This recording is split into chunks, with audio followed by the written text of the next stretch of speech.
नमस्कार, morning news India में आपका स्वागत है और मैं हूं आपके साथ विनीत। राजस्थान में 7 विधानसभा सीटों पर उपचुनाव संपन्न हो चुके हैं और 23 नवंबर को रिजल्ट आ रहे हैं। लेकिन इस दौरान देवली उनियारा सीट पर हुए थप्पड़ कांड की गूंज अभी भी प्रदेश में सुनाई दे रही है। इसको लेकर अभी भी सियासत में माहौल गर्म है। 13 नवंबर को मतदान के दिन कांग्रेस के बागी नरेश मीणा के बवाल को लेकर कई तरह की चर्चाओं का दौर जारी है।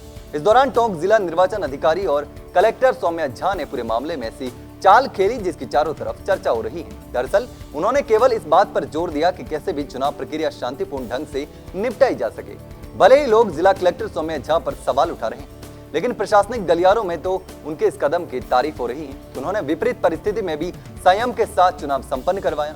अगर पुलिस या जिला प्रशासन नरेश मीणा के खिलाफ कोई कार्रवाई करता तो ये बवाल ऐसा बढ़ता कि शायद मतदान प्रक्रिया ही बाधित हो जाती। ऐसे में आइए जानते हैं कि आखिर टोंक जिला कलेक्टर ने ऐसा क्या खेल किया कि चुनाव संपन्न हो गए और नरेश मीणा देखते रह गए।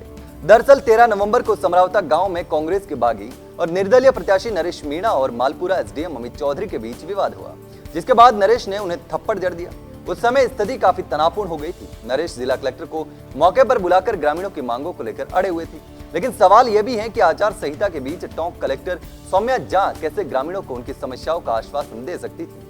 यह नियमों के विपरीत था। उन्होंने चुनाव आयोग की गाइडलाइन के तहत पहली प्राथमिकता शांतिपूर्ण ढंग से मतदान करवाने की रखी थी। इसको लेकर टोंक जिला कलेक्टर ने मीडिया के सामने इस बात को स्पष्ट भी किया। पुलिस सूत्रों के मुताबिक जिस समय नरेश मीणा ने मालपुरा एसडीएम अमित चौधरी को थप्पड़ मारा, उस समय स्थिति तनावपूर्ण हो गई थी।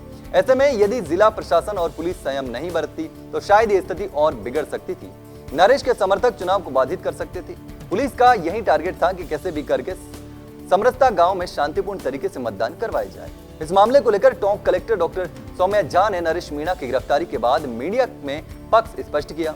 नेताओं और मीडिया ने आरोप लगाया कि यदि टोंक कलेक्टर समय रहते कार्रवाई करती तो शायद इतना बवाल नहीं होता। इन आरोपों पर टोंक कलेक्टर ने कहा कि नरेश मीणा ने ये सब पॉलिटिकल प्रभाव जमाने के लिए किया है। इसके कारण ही उन्होंने अपने समर्थकों के साथ ये हंगामा किया।